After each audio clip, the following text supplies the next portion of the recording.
I am Nat. And I'm Guy, and this is your home for everything Alberta independence. Good going there, Nat. Well, I'm back, clearly. I said you're back. Very clearly. Let's try to be professional and confident today. But here we are, and thank you so much for joining us today. Please don't forget to subscribe. It really helps us out. Also, we try to read most, if not all, of your comments live after each segment. However, we do prioritize super chats and pause the whole show for those, and also help us out a lot. And we have memberships, and thank you so much to, let me read the name, Loki1988 for becoming a member and supporting us monthly. Yeah, we really do appreciate everybody that buys memberships, does super chats, as well as subscribe. We're supposed to start publishing a lot more videos. Hopefully halfway through next week, we'll start getting those out. Exactly. But since we don't have any comments right now, should we start with breaking news? I will say it's nice to have you back. Thank you. I've been kind of lost without you. Also, I waited up extremely late last night. It wasn't that late. Oh, it was late. It was 12 a.m. 12:30. My flight. 1 a.m. I think 1 a.m. Okay, thank you so much. Well, I'm in bed at 9 a.m. usually now. But let's start with the breaking news. Extra, extra, read all about it. Extra, extra, read all about it. And let's start with this from Melissa saying, quote, "Holy CRAP, Doug Ford has lost it. His whole speech was about keeping data away from President Trump. Meanwhile, we just had a spy at NATO likely working for China." Yeah, this is not what you want from your premiers going into a negotiation that looks like it's absolutely falling apart. It took you well over a year just to get to the table. Now that you're at the table, not even in official negotiations, you're still in pre-talks. The Mexicans have been into 3 rounds of official negotiations, yet your premiers are beaking off like this. It's one thing when Donald Trump does it because the Americans have all the power and negotiating leverage. It's another thing when you have David Eby, Doug Ford, and a few other premiers just spouting off at the mouth here. Mm-hmm. And ensure Canadians' data remains in Canada and out of President Trump's hands, or we can get left behind and risk Canadians' data being sent down to the U.S., where only President Trump, God knows what he will do with it. Folks, in this bill here. Well, I think more Canadians are far more worried what Mark Carney's going to do with their data, especially considering all the mechanisms he's built since he's gotten into power with this majority government, with these censorship bills. I mean, I'm not nearly as worried of what the Americans are going to do. If you're a Canadian citizen, it's the Canadian government that actually has direct power and control over you. Yeah, and the fact that he isn't even mentioning Bill C-22, what they plan to do with that and how they plan to force, for example, your cell phone provider or your internet provider to actually, we're done with the clip, to actually give them the information and keep your information logged for 1 year. Yeah, he doesn't mention that part. Oh, I thought the clip was over. Was there more? Yeah. Oh, yeah, let's keep going on that then. You moved me away from it. Okay, let's continue. Lives in Ontario, that has a driver's license, that has a health card, that's ever faced the judicial system. It's all stored right here to safeguard people's information and keep it out of the hands of President Trump and ensure Canadians. That was it. I don't want the Canadian government being the one that's going to safeguard the data. We know what they're going to do with it. Especially we've seen basic rights, whether it was bodily autonomy, privacy, or a number of other things. The Canadian military came directly out, said they were running a PSYOP during the Jibby Jab era. God knows what they're going to do with this kind of data. Another thing, it's primarily American companies right now that are floating the Canadian economy. What do I mean by that? The Canadians are saying they have about $100 billion of investment. They're doing fantastic. No, their economy is completely being hollowed out right now by foreign investment coming in to buy Canadian companies at pennies on the dollar. And one of the largest investments was actually from Meta and their data center.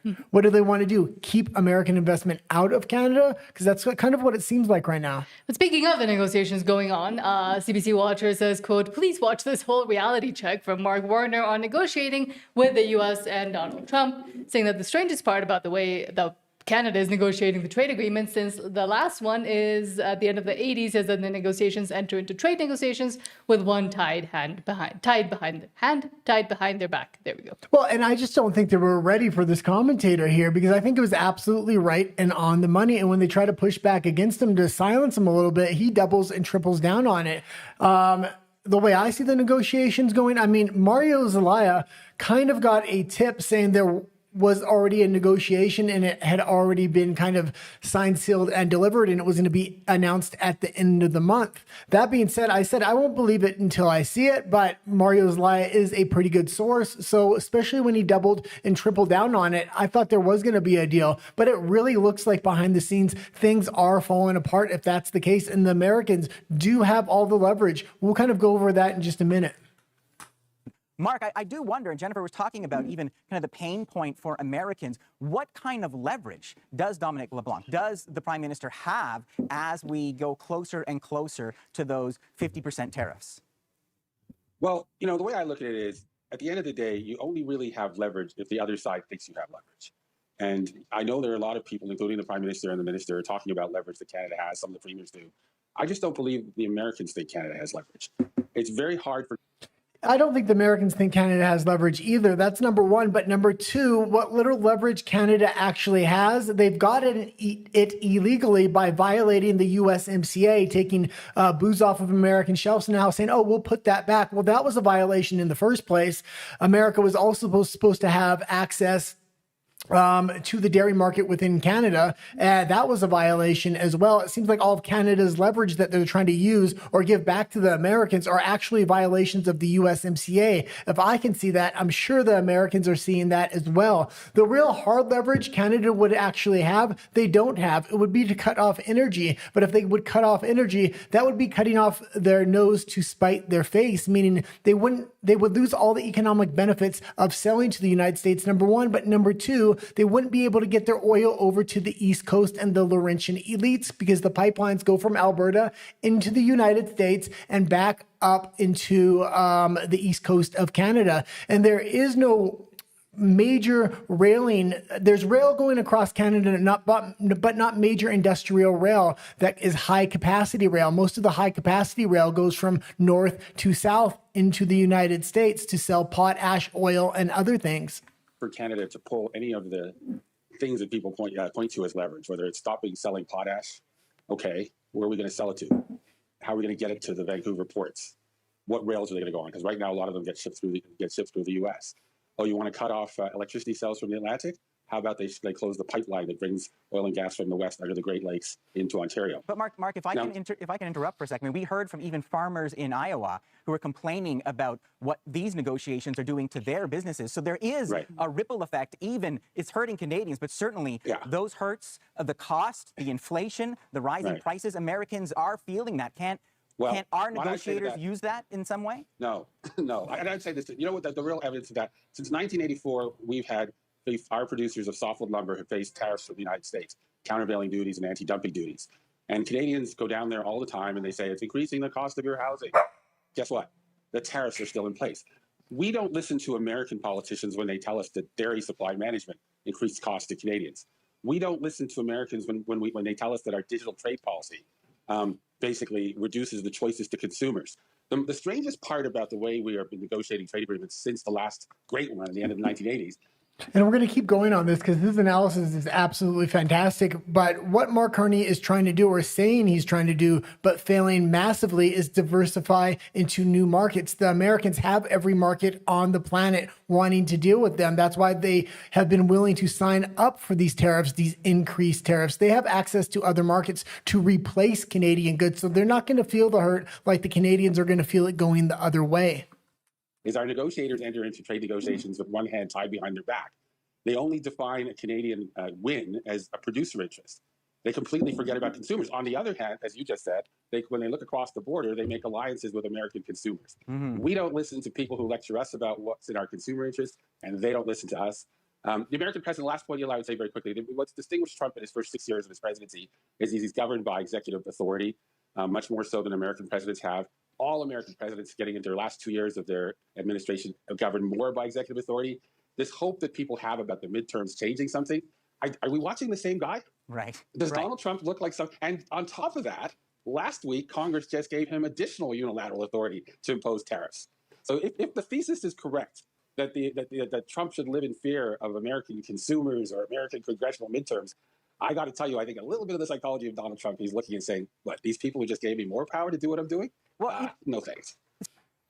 Well, and Trump doesn't have to win another election. Now, obviously, he wants J.D. Vance to win, but he's not directly running. That's number one. And if he loses in the midterms, it's not going to hurt him as much as people think, because most presidents, as he just kind of stated there, run even harder on their executive order in the second half of their term. And I honestly think that a lot of people, commentators, both on the Democrat side in the US, but also in Canada, are trying to do this very obvious thing that now I continue to talk about, that is the self-fulfilling prophecy, where they hope if they say enough that Trump is going to do bad in the midterms and that he's doing bad in the polls, which isn't even true and isn't even being shown properly when polls do come up, well, then maybe people will believe and think that, so it'll actually happen. But I don't think he's going to do as bad as a lot of people are saying. And then, oh, shock and awe, surprise, he's still doing pretty well and actually has more control now after the midterms than before. Trump has a lot of advantages going into the midterms. Now, I will say there's a few things that have gone wrong for them, but overall, he's headed America in the right direction. He's giving them back a sense of identity. If you compare America's economy to every other economy, including China, they're doing extremely well. Trump's got a pretty good chance going into the midterms, but even the 2028 election, it's not Trump running. It's a J.D. Vance and a Marco Rubio. So it's going to be very interesting kind of what happens here. The Canadian strategy from day one with Mark Carney has been, we'll just wait Trump out until the midterms, and then we'll get a new president in there, a Democratic president in 2028. I don't think that's happening. The war chest for the Republicans right now is in the billions, while the Democrats are literally at hundreds of millions. We're talking about 1 to 200 million. Mm-hmm. But also, even then, if Trump does lose the midterms, if for some reason they are able to bring in a Democrat candidate and actually make him win, which at this point I don't really see it really happening at all, well, the Canadian economy itself and the way Carney himself has been performing, they can't change that part. They can't actually try to US it and TDS it away, saying, it's all Donald Trump's fault, because gov.xcs corrupt says, quote, Team Elbow is cheering on how well the Canadian economy has performed under Mark Carney, but look at all that growth and it only cost taxpayers $500 billion.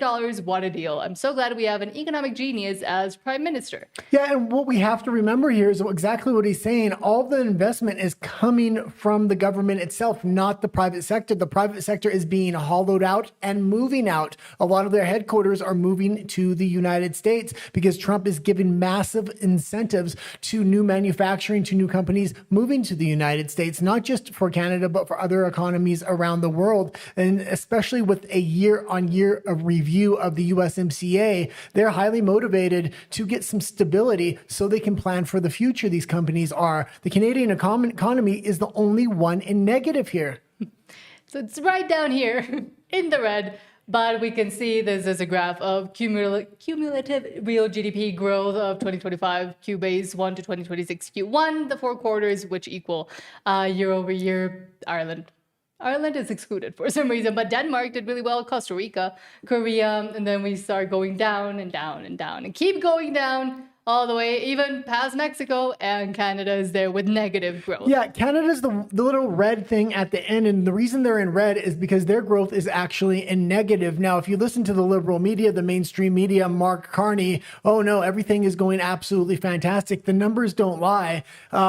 He likes to point to very, very specific numbers here or there and just focus on those little numbers where he got a small victory. All the major data is coming back, and Canada is in real trouble. And we can look at Japan right there. They're third from the bottom, but they're still way above Canada, and they're going through an actual economic collapse right now with their dollar, and the U.S. has been floating them. Mm-hmm. And what's interesting as well is that was cumulative GDP growth, and we do know that a lot of the reasons why they're like importing a lot of people is to make that GDP go up, even though if a GDP per capita, so what citizens feel, goes down, and they seemingly haven't cared enough to make that one grow. And yet, even with the importation of who knows how many people that without the proper infrastructure, it's still negative. He's the banker, this big guy that knows everything about the economy, and did the exact same thing in the UK, only has managed to shrink the economy and shrink everything and make Canadians themselves suffer, but keep them comfortable enough to say, it's okay. Maybe it was just a bad year. Well, we are going into Alberta independence in just a moment. There was one other thing I wanted to say here, if I can remember it. Okay. Well, it's kind of slipping my mind. So why don't we keep going here? Let's go to comments. Chris Wilt, hello, says, guys, as an American, I can tell you, get to the United States and move here while you still can. Your government's hell-bent on offing the United States, on annoying off the United States to the point of no return. Well, I absolutely agree with that. And here's the thing. Everybody that's in the know knows Canada's in an economic panic because they've already gone off the cliff. They're literally free falling on the way down. The question is, how hard are they going to hit the ground? And the real question is not how hard are they going to hit the ground, but what are going to be the ideological implications? Because when they hit that economic ground, I think it's going to be a UBI, socialism and communism coming from the government itself because of the ideological leanings of the liberal federal government. They're building the mechanisms right now. We can see that they want to nationalize the natural resource sector as well as a lot of other sectors in Canada. The ideological implications are going to be massive. If people have the option of leaving Canada, now would be the time to do it, unless you're in Alberta, because Alberta has a real chance to vote for independence and break free of the Canadian hellhole. But again, the Canadian government will be able to fix it by continuing to do what they've been doing for the past few decades and decades upon decades, which is keep the citizens comfortable enough where they don't notice, and then maybe moving it to the actual endpoint of that UBI of saying, well, if you continue to be in Canada and okay with the way we're governing and moving towards socialism, well, then you'll get a free check in the mail and maybe continue to vote for us as I well, completely disagree. which is the way Mexico works. I right completely disagree with that. I see Mark Carney is building all the mechanisms right now for a UBI, the nationalization of natural resources and things like that. And he's not going to try to keep everybody comfortable. He's going to have to spring the trap at some point. The real collapse of the Canadian economy is going to come, and it's going to force everybody in UBI. And I think that's the real underlying problem with Canada here. The mechanisms have been built so the trap can be sprung. I don't think it's going to be, oh, let's keep the citizens comfortable, and then they'll just accept a UBI. No, but at the point of breakage, that's when they say, well, but we can help. Where the government. I don't think they're going to want the point of breakage. I think they're going to want to go way past the point of breakage. So then everything they want in their little communist utopia, the people will have to accept because there is no other choice, because the Canadian dollar will have collapsed at that point, and escape from the country is going to be extremely hard. I mean, we could see this thing coming about 4 years ago. Mm-hmm. It's actually taken a little longer than I thought, but we fled Vancouver, Canada. We now live in Mexico. Yeah. You're originally from Mexico. Yes, I am from Mexico. Though. And Yazinski says, hi, Nan and Guy. Hello, and thank you for being here. Says, so great to see you two and together. Again, everybody always thinks that I'm not, like, we're in different places, but I was trying to show that it's just the frame. Stephen Jensen, hello, and thank you for being here. Says, hi from the Whistle Stop at the Jason Levine music event here. Great day. Oh, hope you're having a great time. And please say hello to Jason Levine and everybody else for us as well. Yeah, absolutely. And have a great time yourself. I heard there was a big event out there today, so that's absolutely fantastic. Sean, hello, Sean says, Sean is in the US and says, can we trade straight for Alberta and we give Oregon? You can give the good parts of Oregon, I guess. Yeah. Or no, give the insane parts and then keep the good parts with Alberta.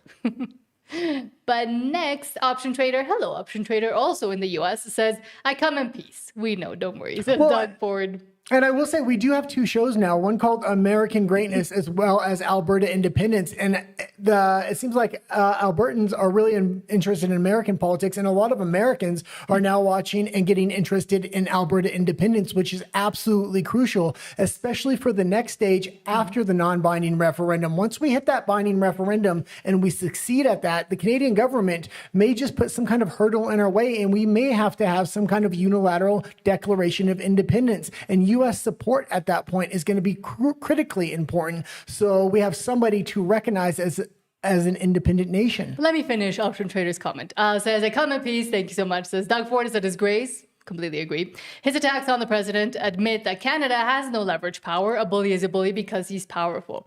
Exactly. And then the ones that try to bully but can't are just pathetic, like Canada, which again has no leverage. And Doug Ford himself exemplifying that point perfectly. Yeah, there's a lot. Man, over the last couple of decades, the Liberals have really consolidated power through globalism.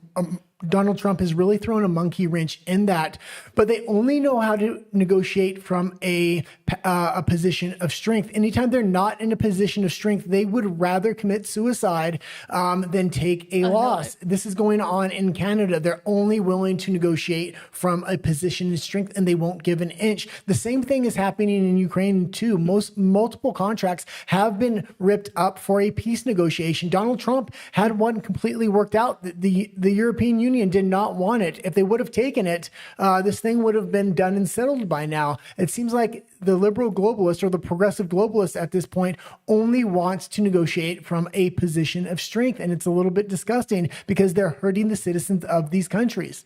8.2 says, all I know is I want cheaper dairy, and President Trump is trying to dismantle the dairy cartel. So Orange Man is good. Carney is douche of the year. That's how I have to say it. Absolutely. And I've said this a bunch of times, especially when Alberta gets its independence. It wants to go zero tariff trade with the United States. And what's that going to do? It's going to bring a lot of cheap food and cheap goods into the country. But once Alberta starts building its own manufacturing, because the oil and the raw resources like the mining resources will be coming out of the ground in Alberta, they will have a huge advantage. And not having these monopolies will teach you how to compete on an open market. Canada doesn't know how to do it because they've been protecting their monopolies, whether it's cell phone, dairy, or otherwise, for decades now. And they've been putting tariffs on the United States for a long time. Trump was the first one to wake up to it and say, no more of this.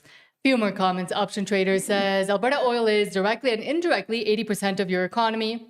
America is 75% of the total dollar value of your international imports. You do the math. It's a hard, bitter truth for Canadians, especially because Canadians have been trained and taught for the longest time, essentially since those loyal to the king decided to move up north, to hate America.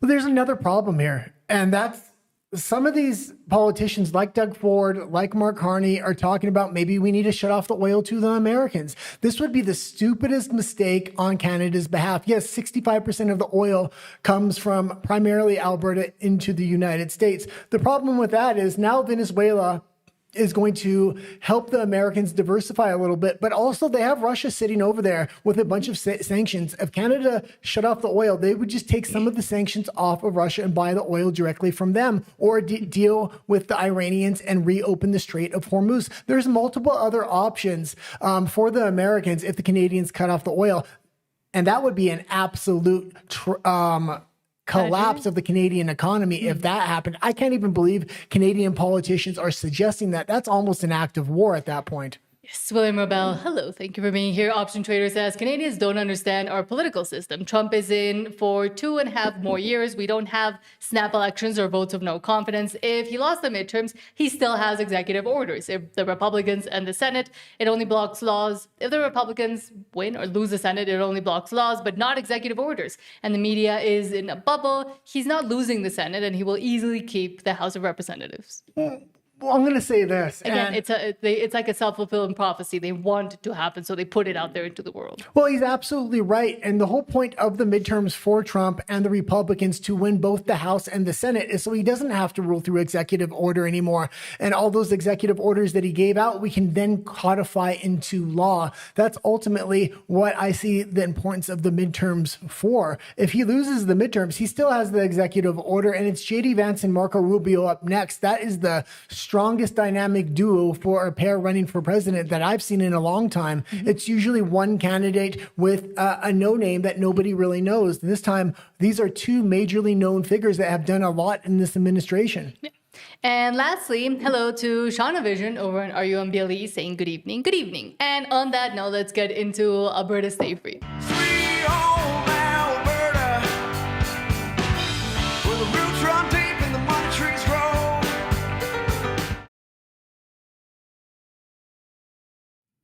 There we go.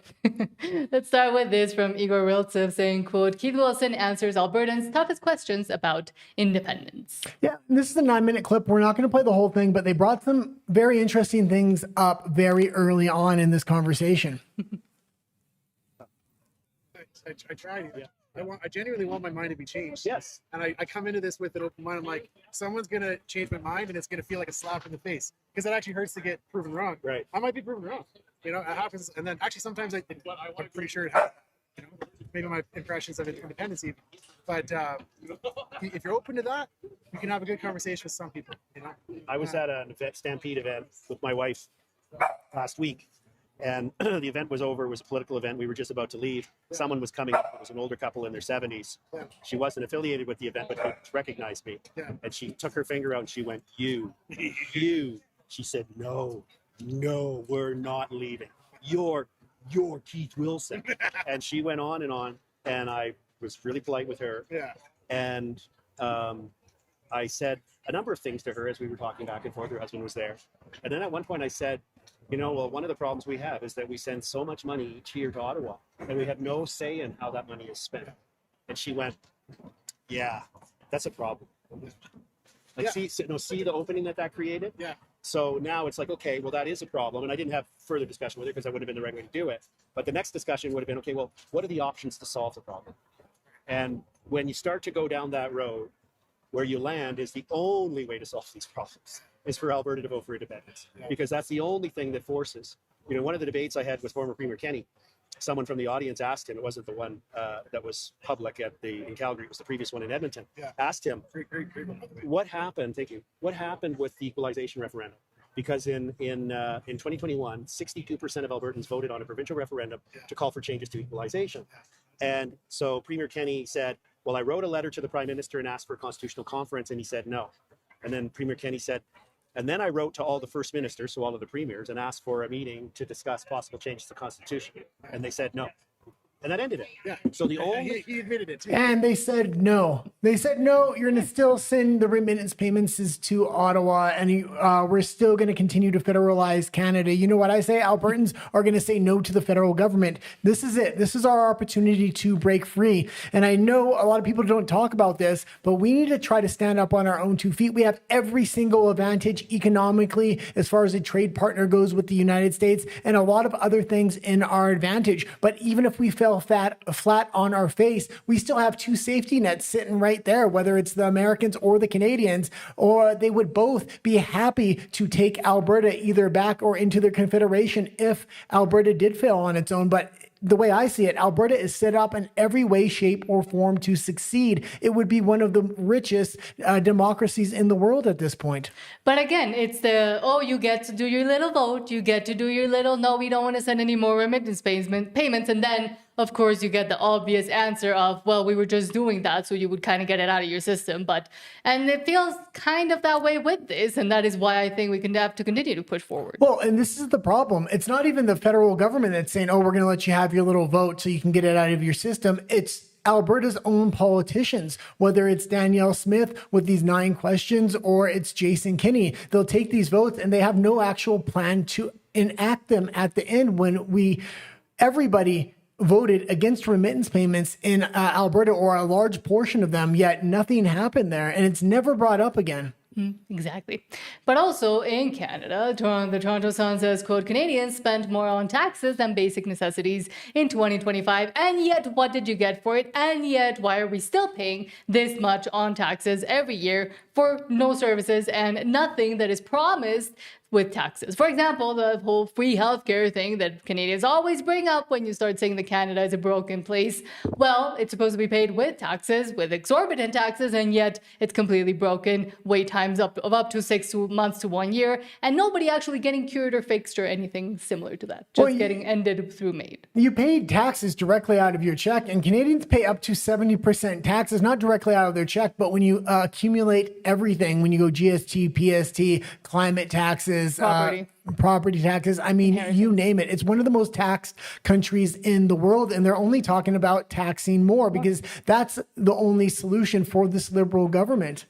Because communist socialist governments eventually do run out of people's money, so they have to keep gathering it. And the reason I brought up that article and I put it in the Alberta Stay Free section is because in a free and independent Alberta, there will be no taxes. You look at every comparable country, even countries that have half the amount of resources, they don't pay any taxes. taxes. The infrastructure is paid by the natural resources, as well as taxing large and mid-sized businesses. But property taxes also need to go. But also being able to have that option and being able to have, as citizens, the engagement, enough engagement within your own government and formation of a new nation that you can actually sit down and decide, hey, is this feasible and plausible? Whereas staying in Canada is just going to continue to be decided for you, just like the remittance payments, just like every single other thing, like what you do and how much natural resources of your own you can actually use. Well, even on these new pipelines, it's crazy. Danielle Smith is signing over the economic sovereignty to the federal government. These are not good pipeline contracts. All the carbon taxes and all the other taxes come off the top before there's even a profit. What happens if they keep putting taxes on the top and the pipeline doesn't run at a profit because Alberta gets its cut from the profits themselves? The federal government is going to be highly incentivized to make sure these pipelines run at cost or at negative, where they get their money, but the Albertan government won't get anything.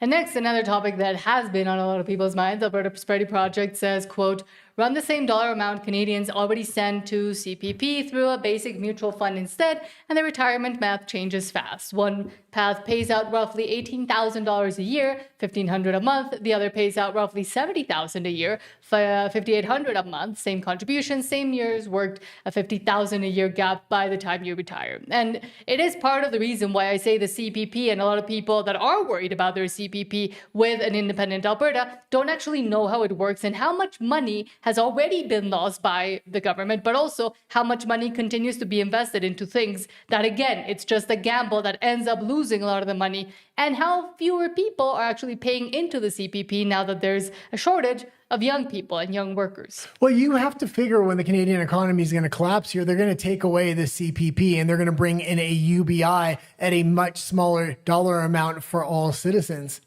Let's watch. You have $70,000 a year on one hand here with a mutual fund investment using the same numbers as what you send to the CPP, or you have $18,000 a year here. That is a difference of $50,000 every year, over year, over year. $1,500 a month with the CPP, $5,800 a month with your own personal plan. And the problem is a lot of people aren't even, either by the government, the schools, family members, or accountants, educated on these points and educated on what would be the best way to invest. They're just told you have to contribute to the CPP, because otherwise what are you going to do for retirement? A lot of people don't even know that this is an option. And I think it's great that a lot of other people had already been talking about this point before. Well, and the Canadian federal government is just making threats like, you're not going to get any CPP, this and that. They're legally entitled to that. So it's going to be very interesting what happens. The federal government wants to fearmonger on every single talking point. That seems to be the only talking points they have left. Alberta independence is trying to give hope and change for the future, and we're doing it through actual statistics of economics. These white papers, not only Keith Wilson is bringing out, but the AP brought out a constitutional paper of some suggestions that what the Alberta Constitution could possibly look like.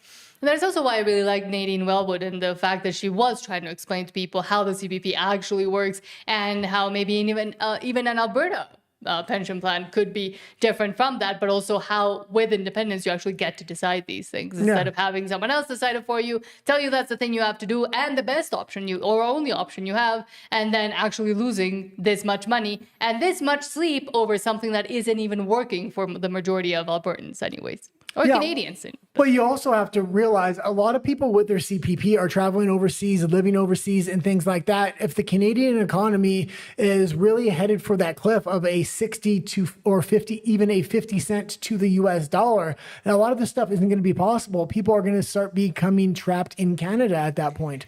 That too. But lastly, Mark Nixon says, what the hell is happening to Canadian journalism? Now we're apparently supposed to believe Alberta separatists are Trump supporters, far-right activists, and Russian sympathizers. Therefore, foreign intelligence interference is highly likely. Enough. You can oppose Alberta separation and acknowledge that Albertans have legitimate grievances with Ottawa, and that this is a historical fact. Again, Albertans have wanted independence since they became a province, essentially, since the 1900s. Well, and I don't know what they mean by a Trump sympathizer. I look at not only Alberta, but Canada should be allies with the United States. That would be what would be in their best interest. As far as when I look at the United States, I see nothing but good things. I see a president attempting to put his country first. This is what I wish more governments around the world will do, but they're buying into this globalist system that are putting their citizens last and not even asking their citizens what they want, whether it's mass immigration or any number of other issues. But let's actually see this propaganda piece from the CTV doing the job of the federal government against Alberta's independence.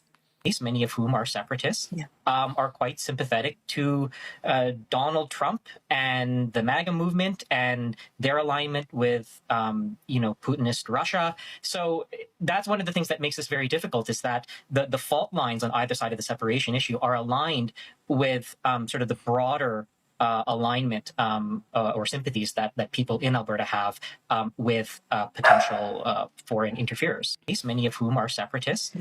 And he wants to talk about, well, first he talks about sympathizing with, they're trying to just use trigger words. Yes. Trump will trigger the Canadian Liberals. Putin, let's just hit all the trigger words. And then let's talk about foreign interference. But the big foreign interference here is actually coming from the federal Canadian side that doesn't want to show their numbers and where their donations are coming from. Now, me personally, I don't think it's foreign interference, but it really could be. Where the interference is coming from, I think, is the federal government. All donations coming into Forever Canada are supposed to be coming in directly from Albertans, not the federal government or not other countries, but we can't see where the money's even coming from at this point, and they refuse to show us. But I also kind of want to sit there and say, so what? Like, if so, that shouldn't be you're just using that as a trigger word, number one. Number two, not everybody is sympathizing with X, Y, and Z.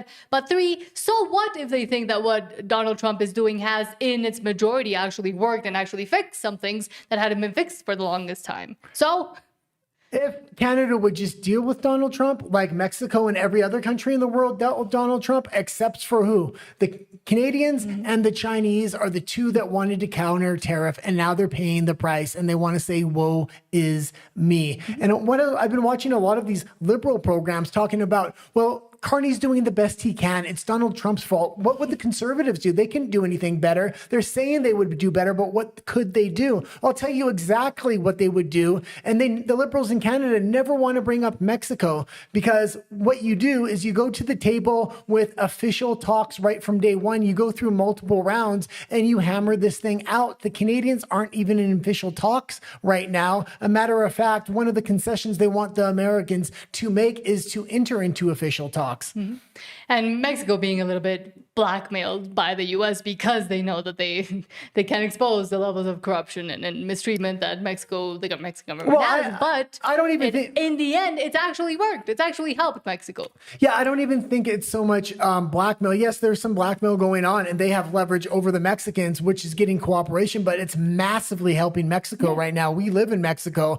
The economy is headed on the right track, not because of the president, but because of a lot of the concessions she has to make to Donald Trump. But overall, if you had a competent president, Canada and Mexico are both going to be highly reliant on the United States. And if not only for Donald Trump, but for J.D. Vance and Marco Rubio, if they get in there next, you want to be on the right path. Now is the time to get on the train, or your economy is going to be in really bad shape here in a minute. But now let's go back to your comments. Sean says, Canada would be perfect for UBI. No protest, no resistance, like the Borg conquered Earth in an alternative timeline. Mm-hmm.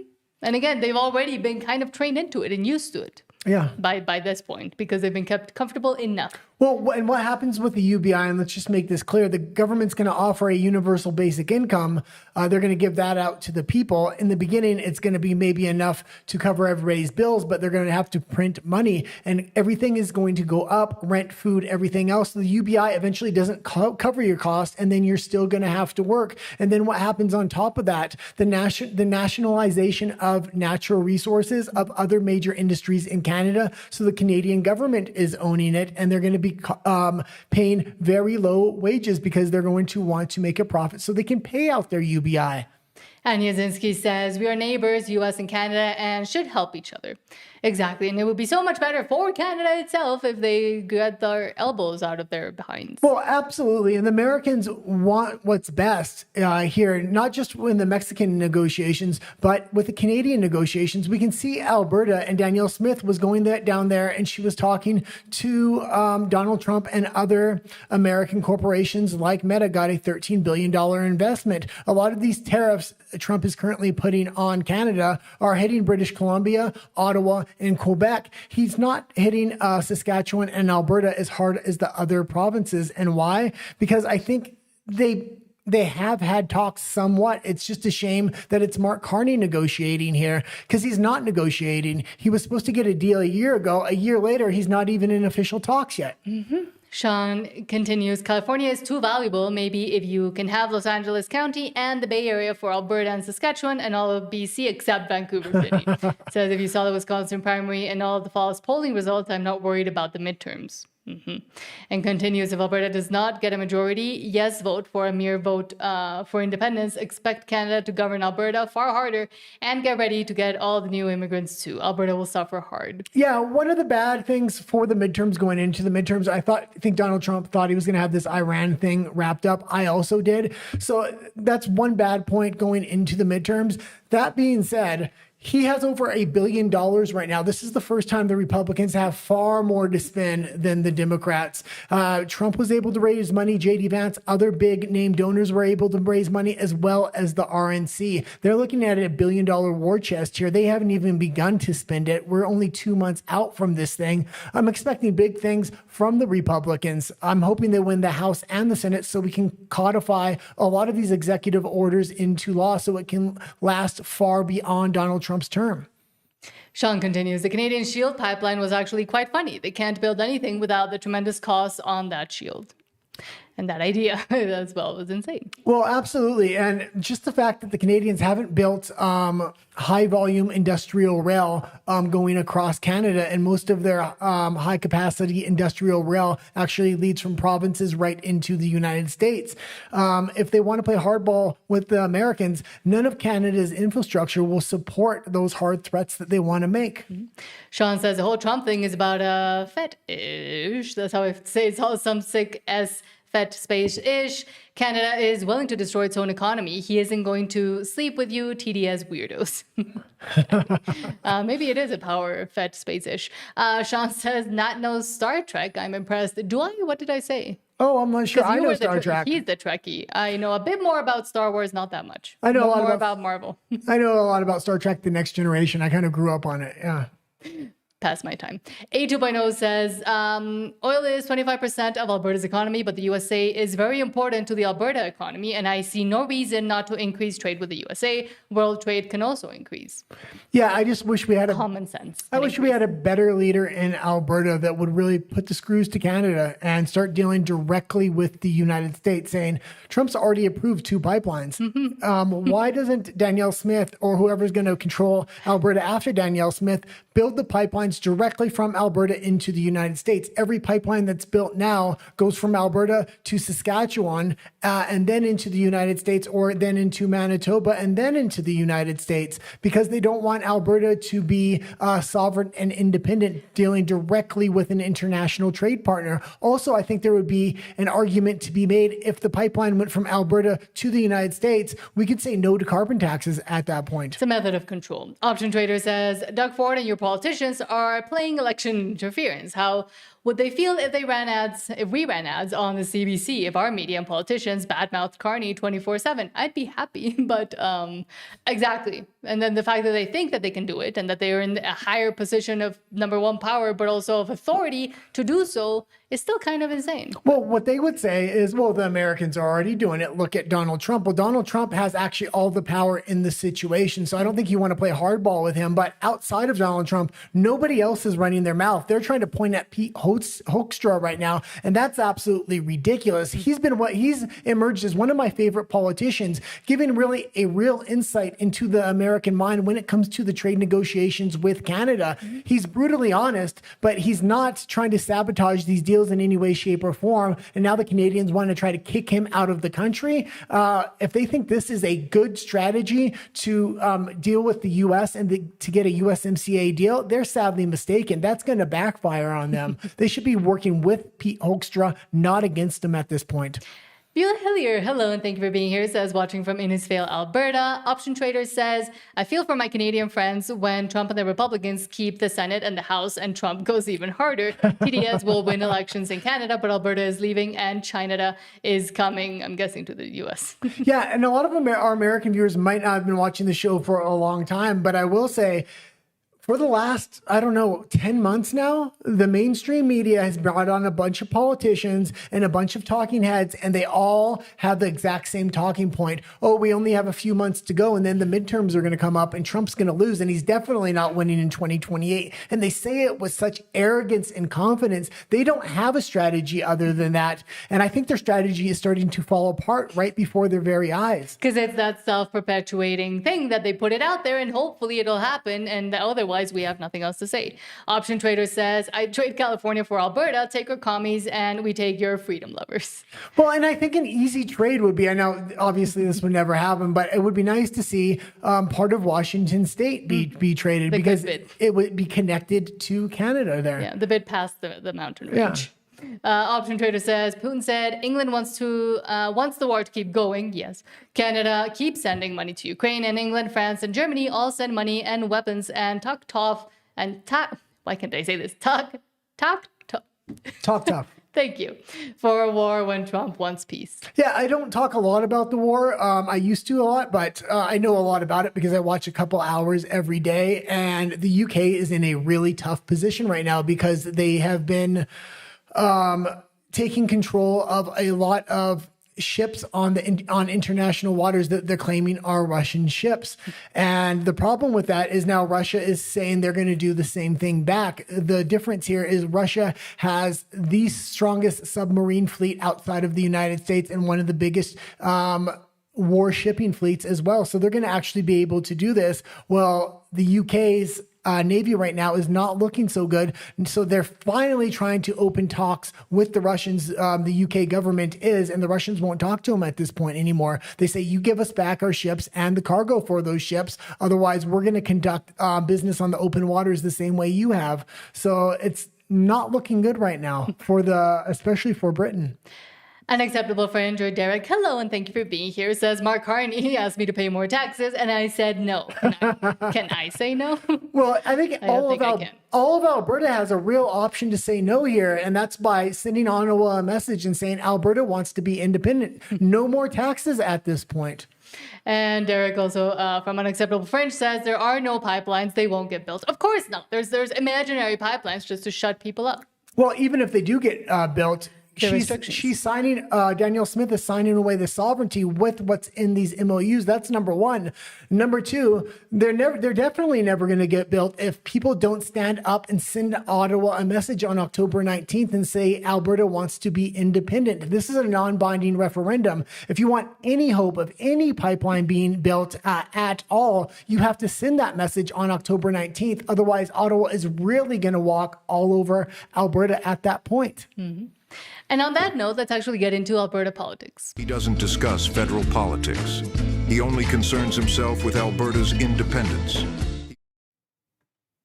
And let's start with this from Juno News saying, quote, breaking, Canada Border Services Agency officers finally raided a weeks-long international student protest with a source familiar with the operation telling Juno News that officers checked attendees' immigration status. Oh no. And you know how the mainstream media is, this is Juno News, so they're independent, but you know how the mainstream media is going to report on this. This is exactly what needs to be done. Mm-hmm. And this is exactly what Donald Trump does in the United States when he's enforcing immigration. The problem here is they're checking immigration status. They're never going to actually deport anybody. That's the problem with Canada here. And again, a lot of these students had even said, I think on television, or at least when they were getting interviewed, that, oh, there is a loophole where they could actually apply for refugee status if they actually don't get their post-graduation work permit through the application process as they should. Again, if you're invited into a country to study, the country is under no obligation and can change the rules whenever they want about if you get to stay or not and get a post-graduation work permit or not, especially if the program you're doing, which is 2 years, which is you're just doing it to get that post-graduation work permit, doesn't permit you to actually get one. You're supposed to do a 4-year program. Well, let's kind of tell it how it is. They're not threatening if you try to deport us, we're going to declare refugee status. This is going on all across Canada right now. And as a refugee, you're entitled to a ton of benefits. You basically get paid to stay in the country at this point, and they need to take away that program because this is incentivizing more people to, number one, declare refugee status and to come to Canada and declare refugee status. The U.S. border is now starting to have a huge influx of people coming from the United States to Canada because they know Canada is a place that gives out massive benefits while Donald Trump is cutting those off.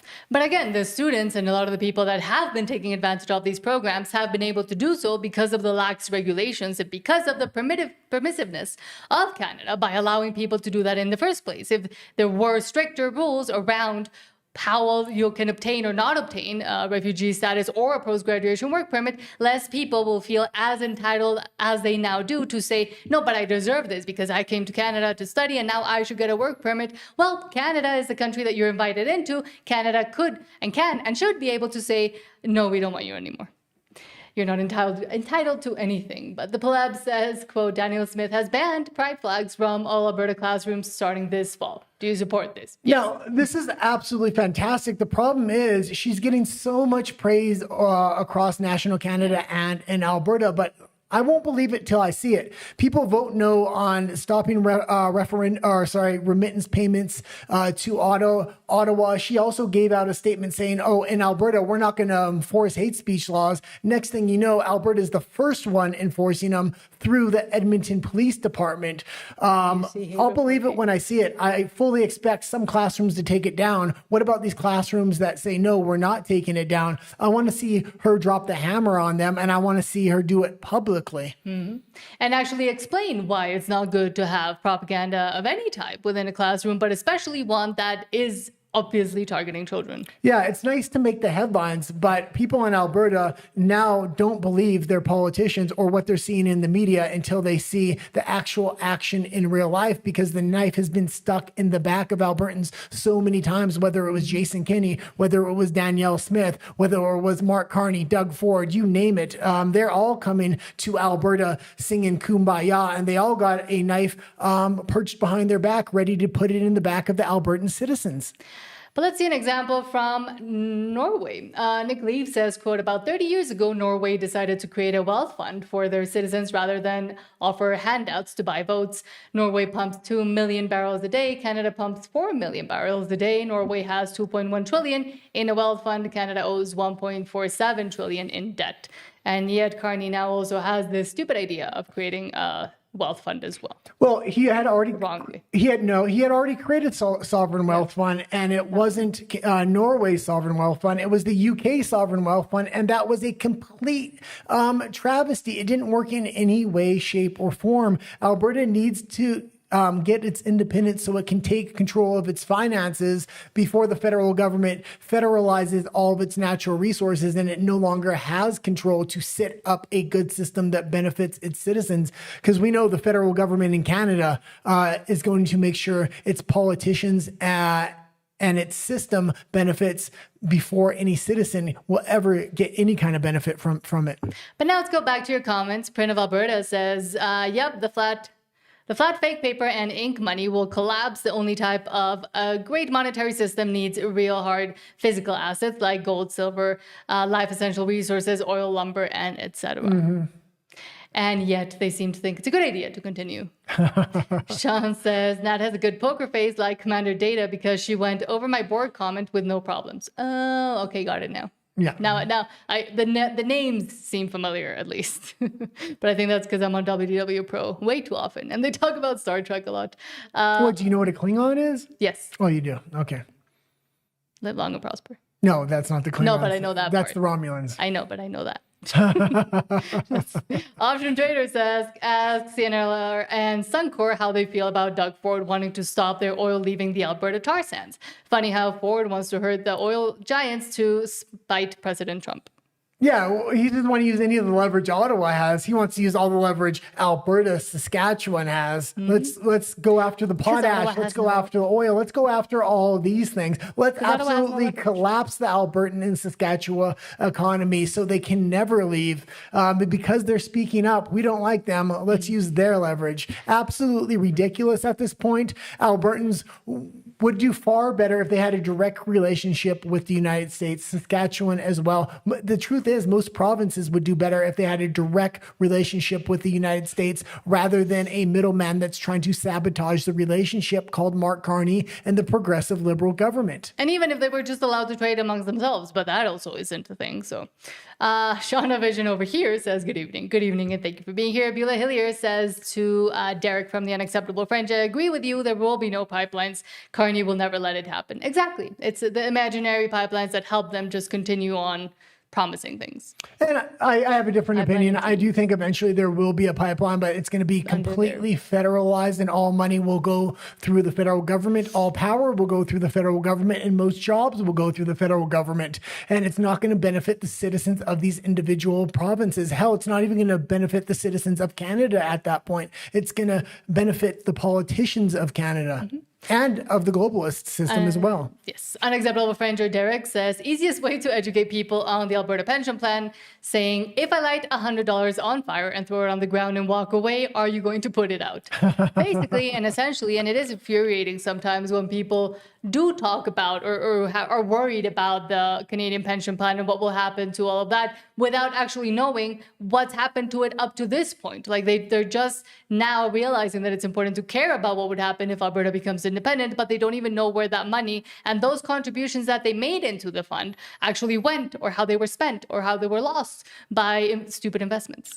The Canadian pension plan is a pyramid scheme and it's ready to collapse at this point. Alberta needs to pull its parachute, get its money out, and put its citizens first, because Canada put its citizens last, and that Canadian pension plan is going to disappear.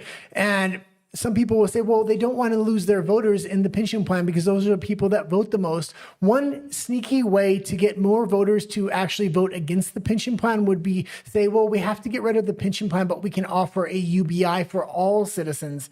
And that's one way you could outvote. You can have a bigger voter base for UBI than you would have the pension plan, but both are going to be a scam system at this point. I don't even know how you're going to pay for UBI other than federalization of different sectors in Canada. Natural resources, yeah. Option Trader says the Premier of BC, EB, is giving away millions of square miles to Indians. He's making sure no pipelines will ever be built through BC. Well, and he's giving them that control. And he's setting the precedent here for the rest of Canada. Once he does it, that precedent has now been kind of set for other provinces to lead way and follow in his footsteps. And the problem here, this is happening on an international level with UNDRIP laws, not just in Canada, but other countries as well. And when they said you would own nothing and be happy, we now see how they're trying to implement that plan. And the place they're trying to implement it first happens to be Canada. Apollo 007, I'll try to translate it to English, says, hello, how are you? Good evening, everybody. Good evening. Says, how is Alberta's independence going? Is it moving forward or nothing new since you started with this topic? Greetings, and hopefully one day the videos on the other channel, my Spanish channel, will come back. They will. Sí volverán algún día. Apollo 007, gracias por estar por acá. And we are figuring out how to change things around, so maybe I get a little bit of time to make some videos in Spanish too. Yeah. Also about Alberta independence. We're trying to take some inspiration from the Unacceptable Fringe and actually start to make edited videos or videos in the video section. Yes. Pero gracias por estar por acá. Thank you for being here, Apollo 007. Option Trader says, TDS is stronger in Canada than here. Even if Albertans worship Trump as a deity, he's our president. Make it make sense. Yeah, and I'll tell you this. Since we started doing the American show twice a week, Albertans have a very favorable view of Donald Trump, and that's the one good thing. Alberta and Saskatchewan are the two places that don't have that same amount of Trump derangement syndrome that the rest of the country has. And I think it's important for Americans to kind of know that. And on that note, let's actually get into Alberta personalities. But they need to understand that Albertans are done. We're leaving, and there's no more conversation to be had. I know that's upsetting to people. And let's start with this from, literally what we're talking about. CTV National News says, quote, Carney left Canada in a position of weakness in trade negotiations, says an MP. Yeah, and I think all the Alberta personality, I put Carney in there because it's going to have a major impact going forward into Alberta independence. What happens on the 19th, is it the 19th of this month?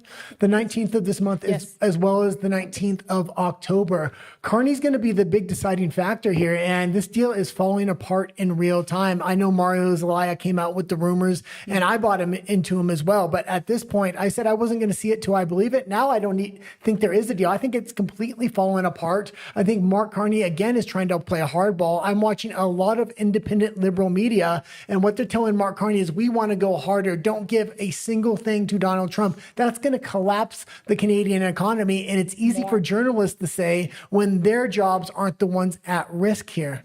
Exactly. But also the fact that if Carney does continue to obviously fail in all of these negotiations, that's a great talking point for October 19th and actually getting people to go out and say, hey, we do want to have the option to say if Alberta becomes independent because we want to run away from this mess and we can actually lean into the idiocy that the Liberal government and Mark Carney have created with these fake trade negotiations and the lack of any kind of actual positioning of Canada as any sort of strong opponent against the U.S. as they try to make it out in the media. Well, Mark Carney's been saying, well, he's done making these little deals and he wants to make one big overarching deal. That's something you had to start a year ago because it's a long process.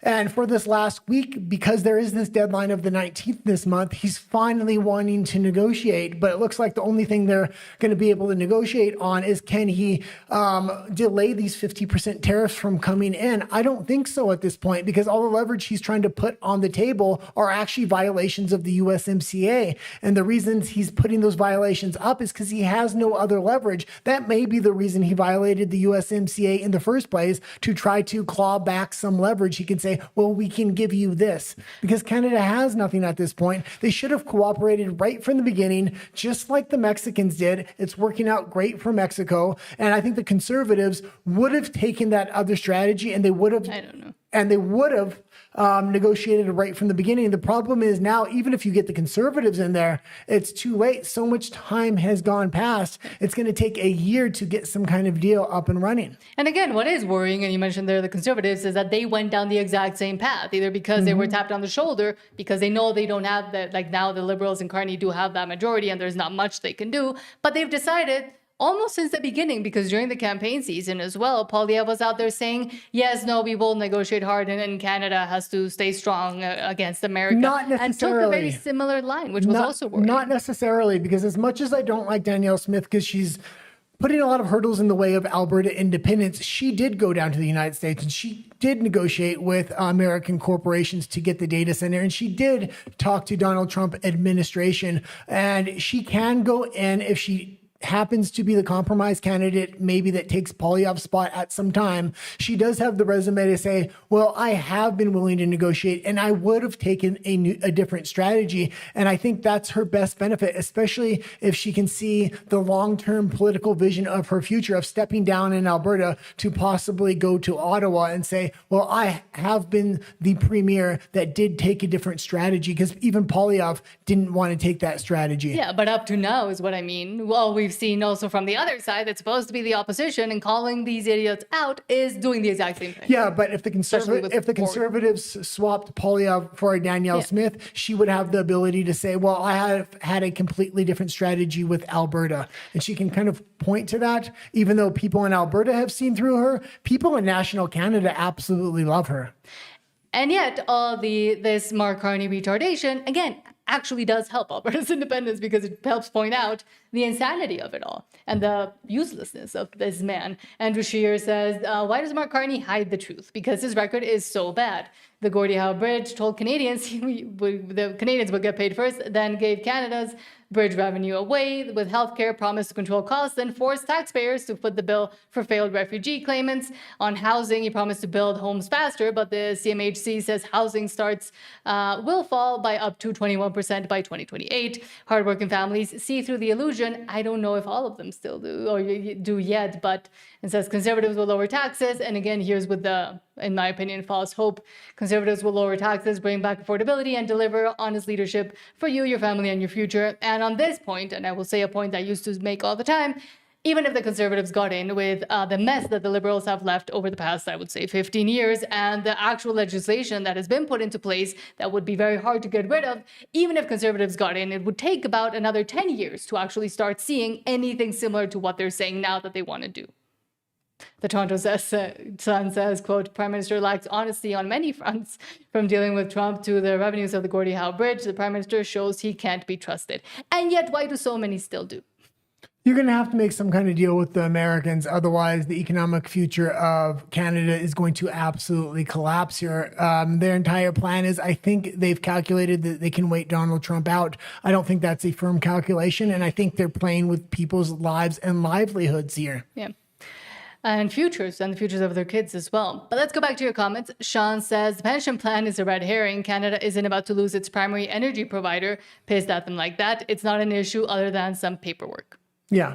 And it's one of their big tools they use to prop up their GDP as well as their pension plan. They also use that for leverage with international trade and investment. So the way they gamble with the Canadian pension plan, and Canadians seem to be dumb to this fact is crazy. Yeah, or oblivious to this fact. Sean says, I told everyone it's all a huge fat space-ish, and the left see Trump as their daddy. Yeah. Well, and if you haven't hit the like button, please do. October 19th is coming up, and we want to try to get the podcast out to as many people as possible before that point. Print of Alberta says, I do respect both of your opinion on Trump, and I'm enjoying Tuesday's U.S. segment, but I do disagree. Trump is an actor. He is making billions off of his tweets, and the U.S. Department clock continues to go up. Well, I think we have to look at a lot of things that are happening with populist leaders around the world, whether it was Viktor Orban, whether it is, who's in Argentina right now? Milei. Or whether it's Milei or Trump. A lot of them are involved in some kind of corruption scandals. That being said, you have to believe as soon as Trump is out of office, they're going to come after him if the Democrats get in, and they're going to want to make an example not only out of him, but out of his entire family, saying this will never happen again. You will not dismantle the globalist system. He's going to need money to defend himself. And I'm not trying to justify any kind of corruption, but what I am saying is Hungary recently got rid of Milei, and he was involved in some corruption scandals as well. Of Orban. And he was involved in some corruption scandals as well. And I think now they're regretting the fact that they replaced him with a globalist that tried to sound like a populist, and he doesn't have that country's best interest at heart. Even if somebody has a little bit of corruption, if they're putting the country first, the people first, and moving the country in the right direction, I say you got to stick with the best candidate you have at this point. And Trump is doing a ton of things, especially on a global level, to help out citizens. The breathing room that he's given to push back against the globalist allows things for Alberta independence to even happen. Option Trader says, Canadian politicians hide their failures with TDS. Exactly. And it worked because it also works for them, the Democrats in the U.S. Yeah. And even Mexican politicians here. Option Trader says, Trudeau crushed your oil sector, housing sector, manufacturing, military, dairy, and trade, and auto, but it's somehow Trump's fault. Yeah. And I wouldn't even say it's just Trudeau. It really seems like Canada is a synthetic state of the British government, and they do not want Canada to succeed. Canada has more than any other country in the world. It should literally be one of the most successful countries in the world. Each individual province has massive natural resources, yet it hinders itself through its own legislation. This has to be intentional. There's no way it's not. Option Trader says, funny how USAID got shut down and the Dems can't raise funds. And also we saw a massive more towards the right populist wave all over Latin America as soon as USAID also got cut off. Yeah, I'm seeing a lot of money move around in very odd ways right now. So they're trying to funnel money back into the midterms because their normal mechanism was USAID. They had about 1,000 different mechanisms within USAID to funnel money into the Democrats. All that's gone. They're still going to use Ukraine as, I think, that laundering machine. I think that's why you're seeing a lot of countries like Canada donating millions, if not billions of dollars to Ukraine at the moment. They want to try to take a run at the midterms. They know they're going to need cash to do that. Primors 007 says, next gen is past Nat's time. Nice guy. Very nice. Because I'm young. Yeah. Younger than you. Younger than I am. It's not hard to be younger than the guy. Oh, thanks. So Ravid says, hello, thank you for being here. Holden says, in 5 years, Canada will be Venezuela 20 years ago. And people will be clapping and cheering it on and saying, oh, what a great place Canada is. It actually cares about its citizens by essentially force-feeding them communism. Yeah, something I'll say here is Trump is focused on the Western Hemisphere. That's what he really wants in the long-term strategic map of things. And he released that document. Mm-hmm. The document? Oh, the National Security Strategy. The National Security Strategy. If you go into that, there are some long-term plans to have the golden age of the Western Hemisphere. Things are going great in Central and South America, especially with the direction a lot of these countries are going. They're turning right-wing populist, and they're giving a lot of cooperation to the Trump administration to go after organized crime, as well as to try to fix the economy. I could really see Central or South America starting to become the new Europe, because that's the new trading partner that's ideologically on board with a lot of the plans Trump has. The problem is Canada seems to be that big holdout. Yeah, not the top retarded hat. Austin Westwood says, actually, oh great. Actually, regarding the classrooms, the banning of pride flags has been halted temporarily. And it goes exactly with the title, the way we titled this show, which is Promises Made, Promises Broken. Yeah, and that's kind of what I was saying. I mean, she got so much praise for the headline of Danielle Smith bans pride flags. And I said, you can't believe it until you see it with this woman. She's just like Jason Kenney. She wants to get the headline. Non-politically engaged people think that's now the policy and that she's accomplished that. She hasn't accomplished shit until she actually takes the flags down and doesn't let them back up, as well as a lot of these other promises that she's made, whether it's getting the Alberta Sheriff Department to take over the RCMP or any number of other things. And that's similar to how I see, again, the Conservative Party in general within Canada. Yeah. That's all they've done. They say a lot of good words and a lot of good promises, and then nothing gets done.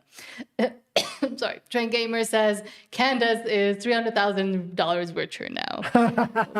The guy watched the full debate. I watched bits of it because I was not in Mexico at the time. But I think you might be from like our original coverage, because we used to cover that topic a lot. The Candace Owens Wilson debate, Andrew Wilson debate. We actually talked about it the other day, and I was very interested in that debate. I didn't think he did as good as he could have done. I thought he won the first half of the debate. I thought he even if he didn't lose the second half of the debate, he wasn't able to pin her down. He should have just went evidence point for evidence point, and they should have went just to both sides. He had all the advantages with that. It kind of fell apart when he started making accusations of her accusations. It was too hard to pin her down at that point. She's $300,000 richer, and she got a lot more exposure for herself as well. Yeah, Trent Gamer says the guy she debated was weak. Yeah, usually he's a very strong debater, though, and that's the thing. It's a very hard debate because she didn't have a very firm position. She's slimy. She's just a slimy person. But one thing I will say, because I've been watching a lot of reactions from the debate, the general consensus is Andrew Wilson didn't do as well as he usually does. That's number one. But number two, there's one very strange demographic that thinks he won and agrees with him, and that is your traditional liberals. They're really sticking up for him right now, and that's not somebody that's a normal ally. I think they're just so much against Candace Owens and what she kind of represents and her theories that maybe it built. They usually really don't like him. Yeah, interesting. So he debates them a lot as well. Yeah, but he also lost another debate on this same topic not that long ago, I believe. No, not on that same topic. He actually won that one. Okay. He actually debated the topic with somebody else called, I think his name was I don't know. I can't remember. I was literally watching it 2 days ago. He firmly won that debate because the other person wouldn't take a position because he was scared. I was actually very surprised Candace Owens came out and took her position and spoke so frankly. So I do have to take my hat off to her, even though I disagree with her overall. I won't take anything off her. 2.0 says, live long and prosperous Vulcan. So you got that one wrong. That's what I said. You said, no, you said another Romulan. word. That one. Yeah, I was wrong. Okay. But now on that point, let's go to Alberta's Canada. I'm angry. I've had enough of these people. And we call it that way because Canada will continue to sink without Alberta. But Wealth Moose says, quote, the CBC saying Canada is mounting a full court press on trade. Mark Carney saying, wow, sounds urgent. Anyway, Italy with the Brookfield deals. We're told tariffs are threatening Canadian jobs, steel, aluminum, autos, and softwood lumber. We're told the negotiations are critical. We're told this is one of the biggest economic fights Canada has faced in years, and the Prime Minister is on vacation, making deals of his own, probably. We're seeing lumber headquarters moving out of Canada. We're seeing oil, natural gas headquarters move out of Canada. We're seeing manufacturing move out. And it's just every week there's somebody else moving out of Canada. And where are they moving? To the United States.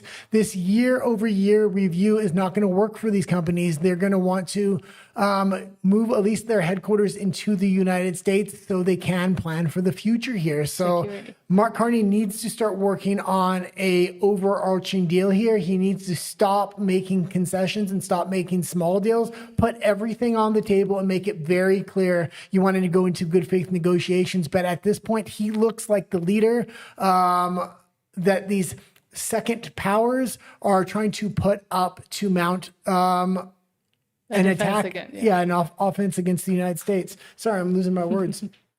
Canada is in the midst of a full court press in the U.S. Capitol ahead of Donald Trump's looming tariff deadline. It appears there could be progress this morning on a path to a possible trade deal. Sources telling CBC News that Canada-U.S. Trade Minister Dominic LeBlanc and his U.S. counterpart are hoping to present a proposal to the President, Donald Trump, as early as Monday. Olivia Stevanovich is standing by in our capital, Ottawa. Canada's trade team is still in Washington this morning. That's probably very good news. But where do... And their overarching goal is to present a trade proposal. You know how many trade proposals were presented and denied? They want to be able to say they did that and they presented something to them so they can present to the Canadian public, oh, orange, mad, bad, get your elbows up again before it's too late. We need to defend ourselves. Yeah, because they said no, even though we just presented it a day before the deal is supposed to be closed. Negotiations stand right now?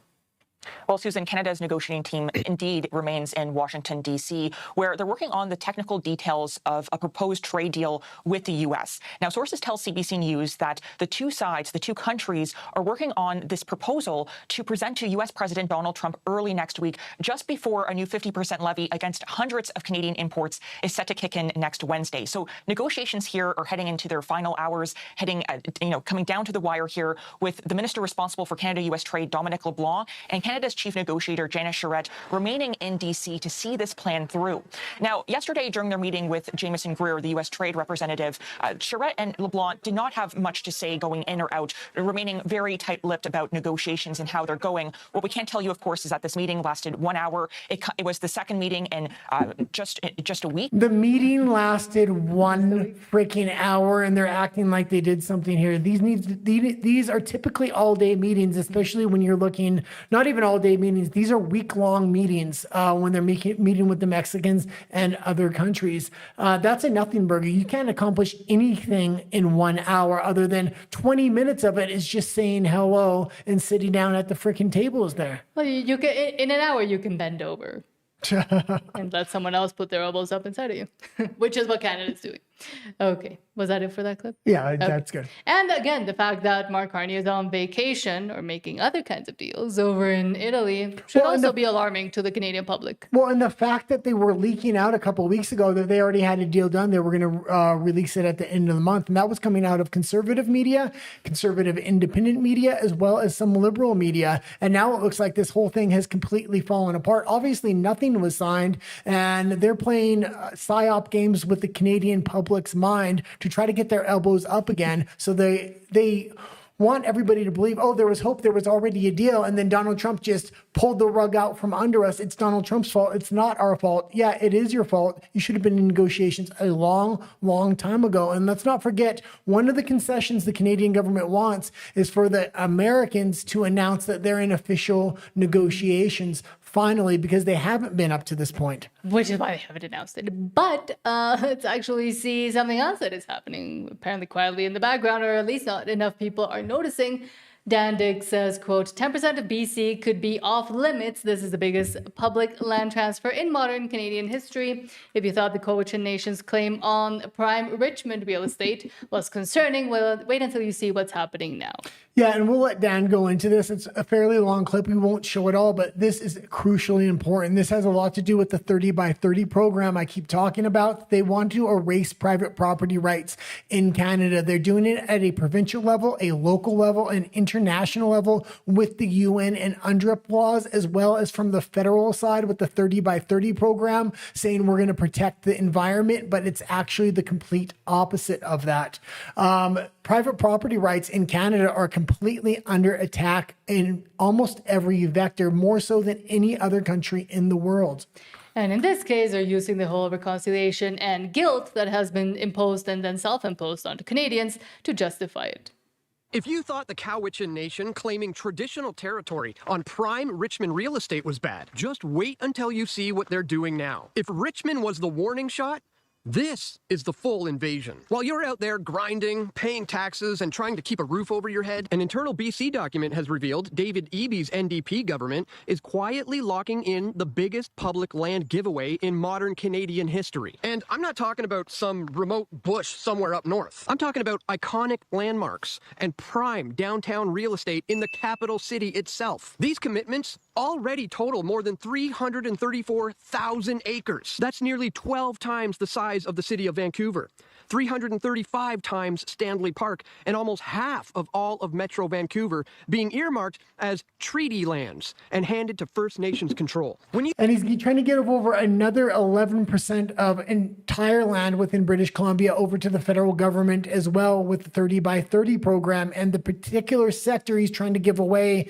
is one of the most natural resource dense with mining rights and things like that in the entire province. He's giving the entire province away, but more importantly, he's setting the precedents so other premiers can do the same thing, and I'm sure getting big payouts behind the scenes, in my opinion. But let's actually say what it is. I mean, this, yes, it's for treaty land, but in the end, it will also end up going to the federal government and under the essential control of the federal government by way of the First Nations.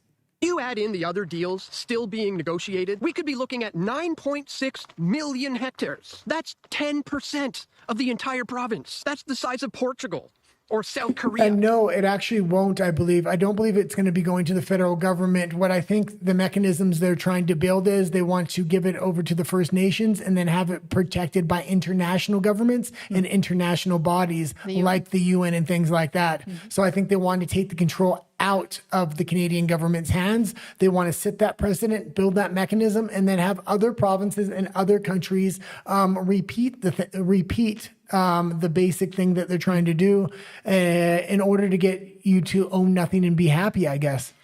However, some that may be owning something from these kinds of deals is Canada's uncomfortable friend. Uncomfortable Truth says, quote, David Eby treason. David Eby knows he's not getting reelected, so he is giving BC away to the First Nations. The First Nations are selling off critical mineral land to China. David knows this and is committing treason in doing so. He needs to be removed from office and investigated. Yeah, and again, it's not just about the land that he's giving away. It's the cooperation they've given the courts, because once they have the precedent set in court, even if it's a conservative government after him, the judiciary itself has the precedent, and they're going to start awarding more and more land. It's going to be out of the government's hands at that point. And the precedent being the most important thing, because again, it doesn't just count as precedent in the case of, for example, international bodies being able to now manage and control. It goes for other countries as well. No, it doesn't go for other countries. No, but the precedent, the fact that they were able to do it within Canada. Oh, now maybe we could do it somewhere else. Yeah, they'll point to it in their documents and things like that. But next and lastly, Canada Proud says, quote, only the NDP could come up with such a stupid waste of money because the BC NDP spends $101,000 a month to maintain a hotel for one person. Yeah, and I used to work and live right on this block here, so... All hotels have a checkout time. Many have fees for staying beyond it. But at this former hotel, now owned by the BC government, the lone guest, Ryan Donnelly, has been allowed to stay not hours, not days. Stay not hours, not days. Within a month past checkout. For him, there is no additional charge. Taxpayers cover the bill. $101,000. That's how much the Ministry of Housing admits it cost you in July to shelter one person, Donnelly, inside this 110-unit building. A cost that keeps going up because Donnelly is still there. Your tenant, the one guy who still lives here. Well, sort of there. Do you know when he's coming back? No, I don't know. A staffer says he often disappears for days. Does he go for long periods quite a lot? Yes. Oh, so how often is no one inside? I don't know. It's insane. I did some quick math, and based on the average rent for, say, a one-bedroom apartment in Vancouver, you could house somebody at market rent for more than 4 years for what it is costing taxpayers to keep one person in that building for 1 month. The former Howard Johnson, now Lugat, was supposed to close at the end of June. That was the pledge from government. But now there's no timeline to shutter it or the other Granville SROs. And we are waiting for that promise to be met. Members of the World Cup Fund fading as street disorder returns to the Strip. Housing Minister Christine Boyle would not be made available for an interview. So we caught up with NDP MLA Sunita Deer at a housing announcement. I don't know the story behind that person and why the government spent that money. I think it's outrageous and incompetence, and it's not compassion. They're trying to warehouse vulnerable people instead of actually treating them. Last month, Donnelly told Global News he suffers from a seizure disorder and requires a large room.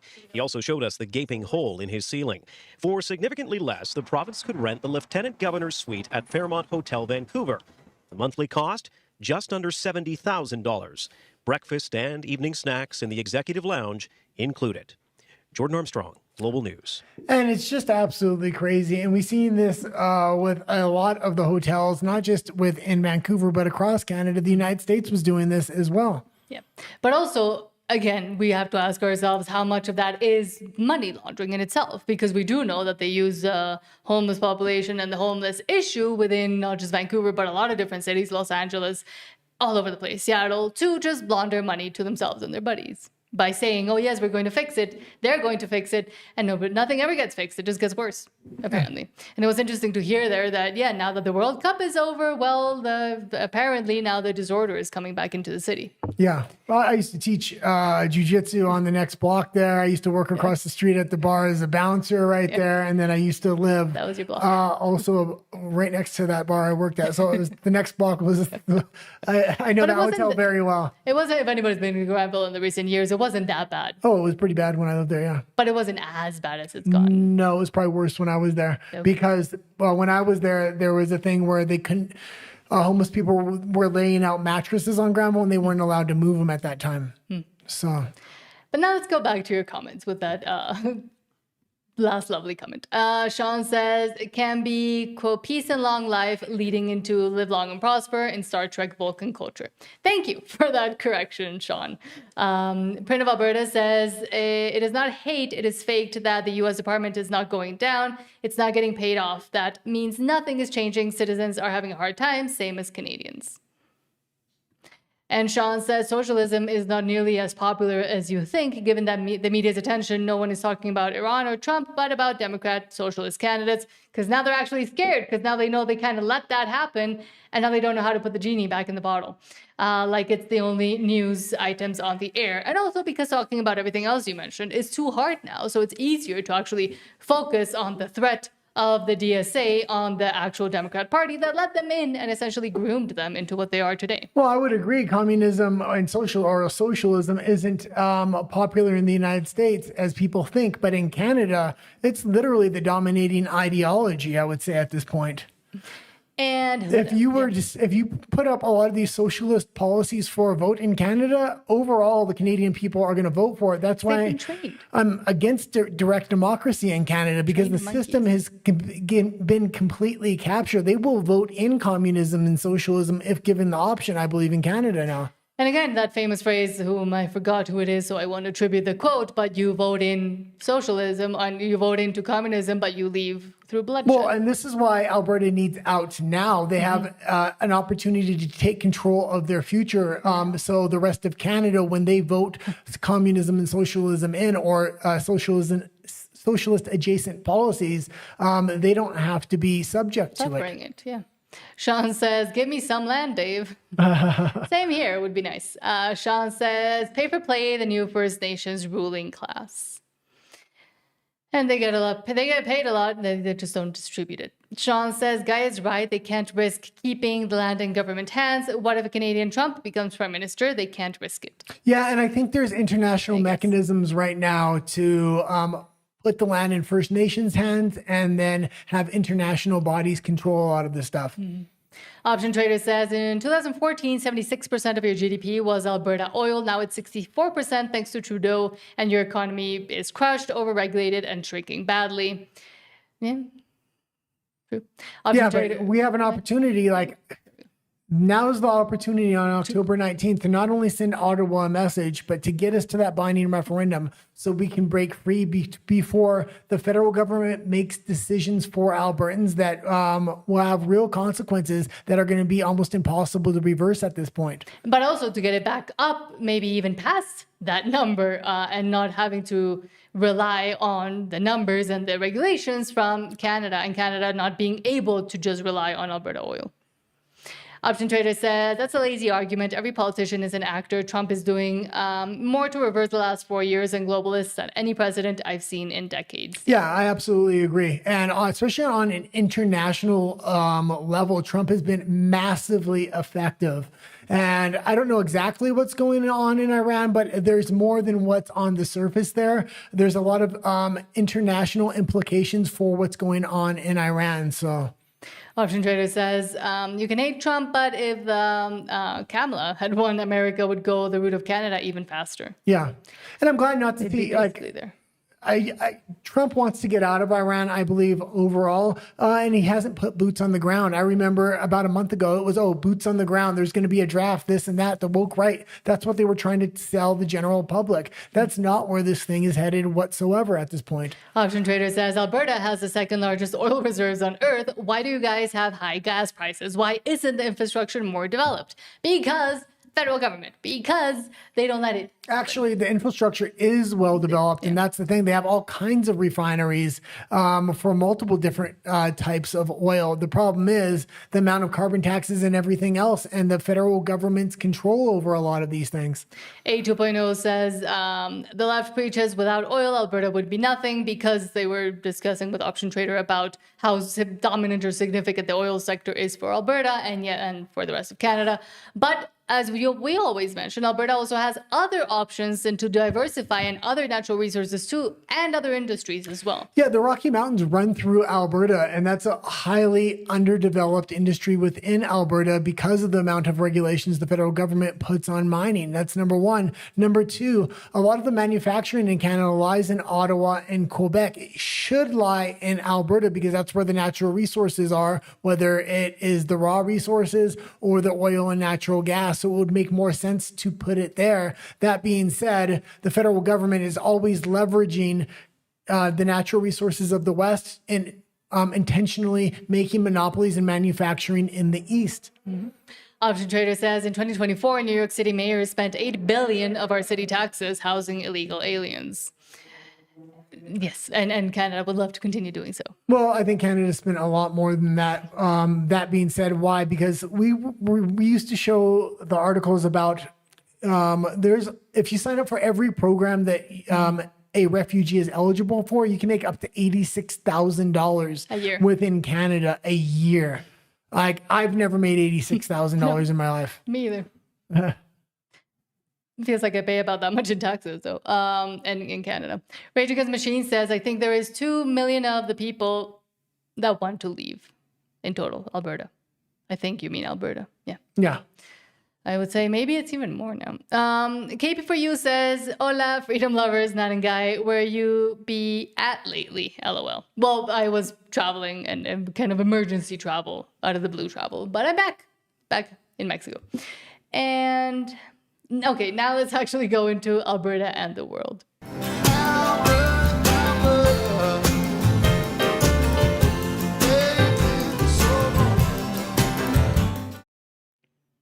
Let's start with this from Wealth Moose saying, quote, this could become a huge problem for Canada. The White House just released a 25-page report titled The Great Transshipment Scam. And Canada isn't buried somewhere in the footnotes. Canada is explicitly named among what the report calls China's biggest enablers. And if you live in Canada, you already know that is quite true. Right in the middle of the sensitive Canada-U.S. trade relations, that matters, the White House. Yeah, and the fact that they're being put inside of these papers and they're front and center with China, this is not good. They think they're going to wait Trump out. They think Trump's too stupid to see a lot of these things. No, he sees them, and he's going to make sure that he tries to fix the Western Hemisphere. He knows all these things. Mexico had all these same problems, and they're starting to be addressed and fixed now, finally. Mm-hmm.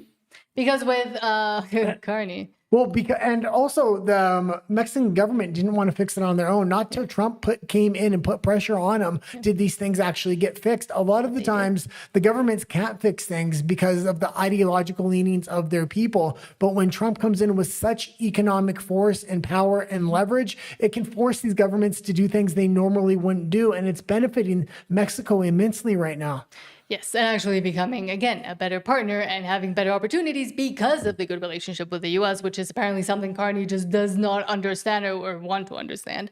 But also, as Mexico was saying to the U.S., okay, we will stop importing as many Chinese EVs and Chinese electric vehicles. We're going to put a 75% tariff on it and actually block a lot of the incoming trade that was already coming towards Mexico, because Mexico is now full of Chinese EVs because they were let in for like 3 or 4 years. Canada was doing the exact opposite, was actually signing deals to say, yes, we will receive more Chinese EVs. Yes, we will actually strengthen our ties and strengthen our trade with China, as Trump and the U.S. is looking up and saying, hey, when are we actually going to? Because Canada had to diversify their trading partners with China, which now is in a paper itself. But next, Ryan Gerdison says, you don't like it when I talk too much. Ryan Gerdison says, quote, trade talks are at a crucial time. We are close to a deal. What can we do to sabotage it again? I know let's go on and on about a petition to expel the U.S. ambassador to Canada. We live in an absolute joke of a country. Yeah, and this is absolutely crazy. I really, really like Pete Hoekstra, and I think he's one of the best ambassadors. He speaks frankly, nice guy. The Canadians don't like it whatsoever. They don't like competent people. But yes, we're talking about Pete Hoekstra. Well, they also don't like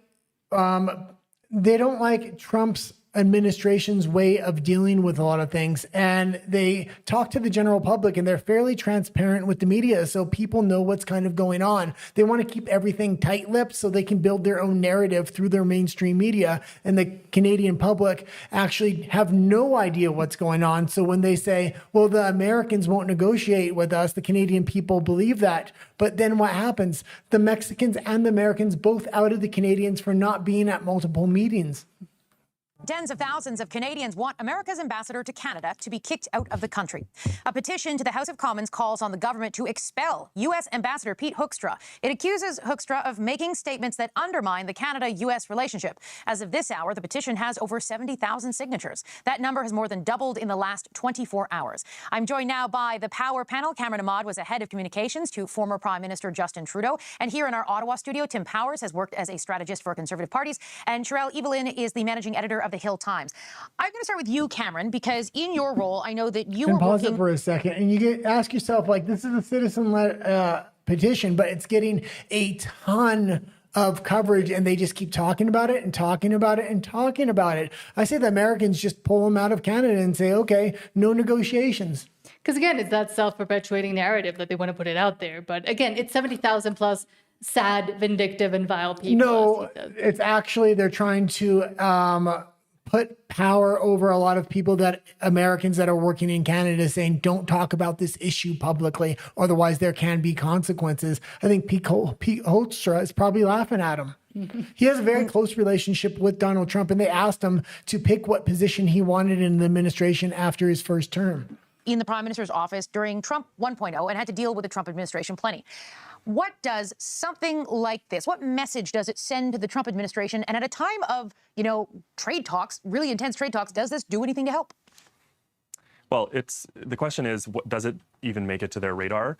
I think that's questionable whether or not they'll notice. They've got a lot of other things going on. I will jump in and say one thing. It was put to the embassy here in Ottawa, and they're like, we are aware of the petition and we are not offering comment. So with that context, Cameron. Yes, I think there's two questions here, right? One is, do Canadians have the right and are they entitled to express their frustration, their anger at the administration and specifically at the ambassador for the way that he embodies everything the president says?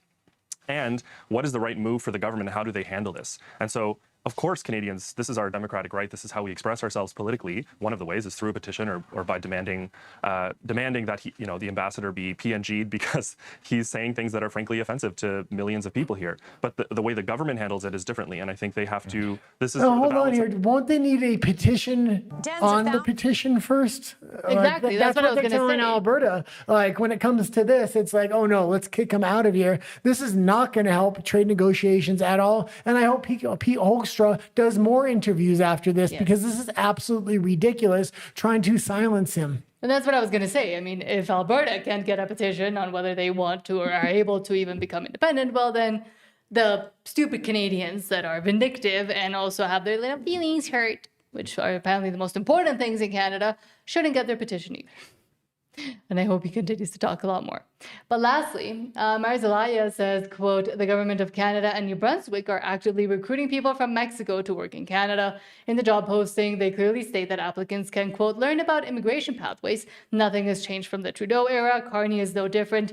Rather than employ Canadians, we are instead importing cheap foreign labor into the country. And here in Mexico, we see a lot of these ads already. Yeah, absolutely. They pop up on my phone. Yeah, on X, they just show up and say, oh, have a great opportunity in Canada. We have ways to job placements. Yeah, job placements, stuff like that. You can turn it way up here. Okay.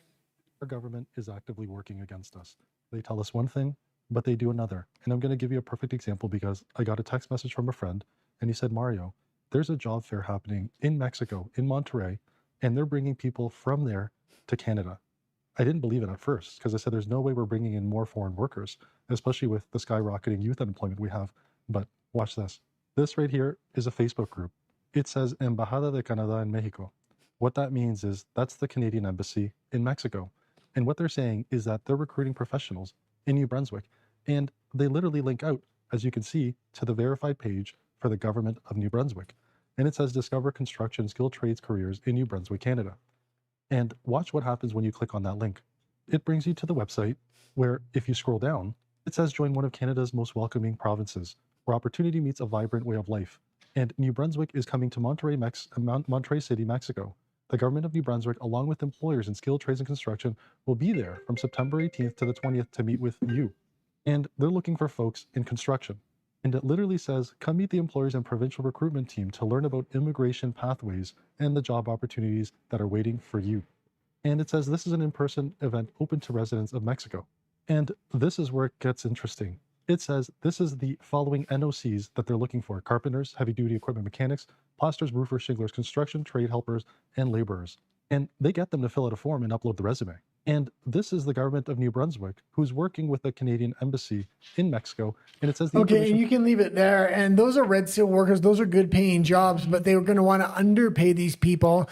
Also, these are the kind of jobs you want to get the youth in. You want to pay for this going. You want to have government programs and grant programs that are going to train the youth up, because these are careers that you really want to have. The problem with trading Canadian citizens on this, there's a special visa to go to America right now for Red Seal workers. So as soon as a Canadian citizen gets that Red Seal, where are they going? To the United States. That's one of the reasons I think the Canadian government doesn't want to invest in its own citizens. Exactly. And again, it's worrying because At the same time, when a lot of these workers do arrive in Canada, they find out that, oh, it's not actually what they were told. It's not actually, Canada is actually a country that's falling apart. But this is the kind of propaganda that actually gets a lot of these immigrants to go in the first place, to want to apply, to think that it's a great opportunity, and then get there and be, I mean, it's not a great opportunity at all, but also taking jobs from actual Canadians that could be paid at a rate that is higher than what they're convincing these people to go live there. It is a good job for an immigrant. I will say that. It's a good job for anybody. It is well paying. So maybe that's a step too far. Well, I know they lower the pay for a lot of people when they're promised something here and then they get there and it's not actually the pay that they were promised. But let's go back to your comments. Rage Against the Machine, it's a quote, says, quote, a government that demands to know everything about its citizens should first be willing to tell its citizens everything about itself, which is why we say there should be 100% transparency on the part of the government and those in politics and governing the people rather than them putting cameras on everybody else. We should be able to know what time they go to the bathroom and everything. Print of Alberta says, I would like to thank you, Nat, and the guy for your great subscribers. Thank you so much. Says, yes, I do have a different opinion on Trump and others that govern over citizens. I want and we need Alberta independence now. Yeah, absolutely. And that is the main goal. Yeah. And I will say, not everybody that watches the show is going to be a Trump supporter. I definitely am. And I'm going to say, no politician's going to be perfect. I don't agree with everything he does. That being said, man, in the second term, the amount he's pushed back against the globalists and the amount of victories that he has, I'm thoroughly impressed. A 2.0 says Alberta has found over $1 trillion a lithium mine in 2026. Yeah, I was looking into that, and it is, but it's not high density, and the extraction facilities they're going to have to build for that are going to be costly as well. So it's going to take a lot of time to build that up. That would be a long-term benefit of Alberta getting its independence, and it's something that we would need to invest in, but it's a long-term investment. John B says cheap foreign labor, exactly, and says Mexicans will make you eat tacos forever. Oh, well.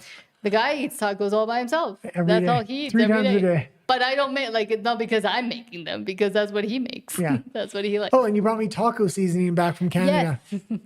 a whole adventure on that. But thank you so much for joining us today. There won't be a Rumble section because our UMBLE section because we were filming remotely and we weren't able to. But we will bring it back on Monday. Monday regular time now, 5 p.m. for the live show. Please join us, but also please subscribe if you haven't done so yet. It really helps us out. Thanks so much for joining us and for all your comments as well. Adios. And have a great rest of your weekend, which I didn't say the other time. Oh, hold on. John B says Southern Oregon has a huge find of lithium as well. Interesting. Oregon is maybe Southern is not as stupid as the rest of Canada. But okay, hold on. Thanks so much for joining us. Don't forget to like it before you go and have a great rest of your weekend.